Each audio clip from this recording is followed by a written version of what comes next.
What's going on, everyone? It's your boy Trippy, and we're back with yet another Naruto video. In this one, we're going to be talking about what if Shino went on the Sasuke retrieval mission.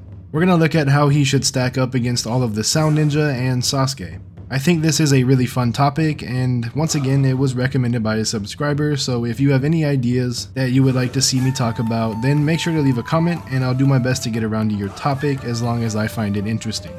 But yeah, with the intro out of the way, let's jump into the video. Shino is admittedly kinda hard to scale, so I want to preface that anytime I mention any form of a physical feat throughout this video, it'll be more based on Kankuro than Shino, as they're shown to be pretty relative in their fight. Like, it's pretty much impossible to scale how physically strong Shino is, so just keep that in mind throughout the rest of this breakdown. So versus Tayuya, it's a bit interesting because it can go either way technically, but it leans way more in Tayuya's favor. I say this because Shino's bugs have been put under genjutsu before in the Itachi novel, so if you take this as canon, which I know some people don't, but if you do, then Tayuya negs the bugs and Shino gets absolutely stomped here. But if you don't take the novels as canon, then you can argue more in Shino's favor, but you would have to assume that he is physically on par with Shikamaru, which is definitely debatable, as Shikamaru actually has some really good reaction and perception feats in Part 1 Naruto that neither Shino nor Kankuro really come close to. For example, when he fights Temari at the very beginning of the match, he's laying down and Temari comes flying at him with her fan, about to hit him head on. Then he pulls out two kunai, throws them into the wall, dodges the attack, then lands on the kunai all before she could hit him,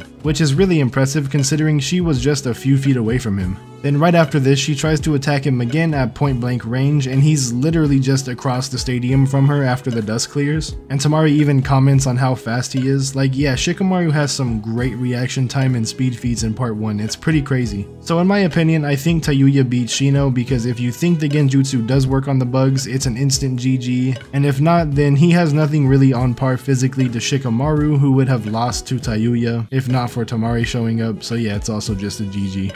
Versus Jirobo, I mean, Jirobo's just out IQ'd here by Shino, and he would get his chakra drained. Shino using the bug clone just negs. I think Shino has a good shot at beating Jirobo, and not much more needs to be said. Versus Seikon and Yukon, you can only really argue that they win if they get in close and overwhelm him with like taijutsu. Aside from that, Shino is a pretty defensive fighter for the most part, and should counter everything that they're able to do. And Kankuro beat them by just being unorthodox. Obviously, it's not like a one-to-one comparison, but as I said, Shino and Kankuro are pretty even, so I give this one to Shino. Shino versus Kidomaru is kind of a fun one because the bugs outright neg the webs, so that's like a useful asset just taken away from Kidomaru off the bat. But Shino doesn't really have anything that can counter the arrows, and Kidomaru reacts to Neji's 64 palms early in their fight, and Shino just doesn't have like the speed to get around the metal shield, and that metal couldn't be blown through by a gentle fist, so I doubt that like the bugs would have a shot. Shino only wins here if you think that he can use the bug clone to trick Kidomaru, then swarm him before the metal shield goes up, which is definitely possible, but really unlikely.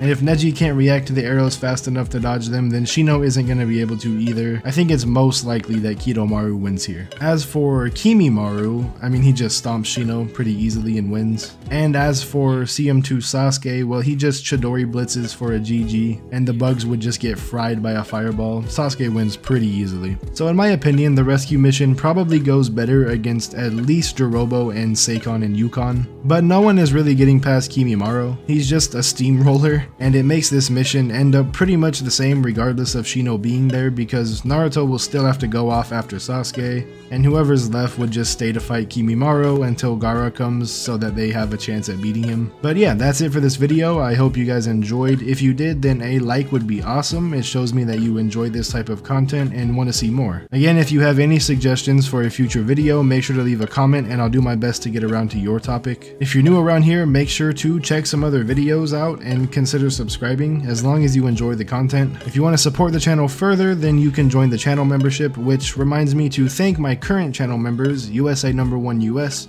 Code Blitz, and Grant Williams. Thank you guys so much for supporting the channel. And with that, Trippy out. I love y'all. Thanks for watching. Peace.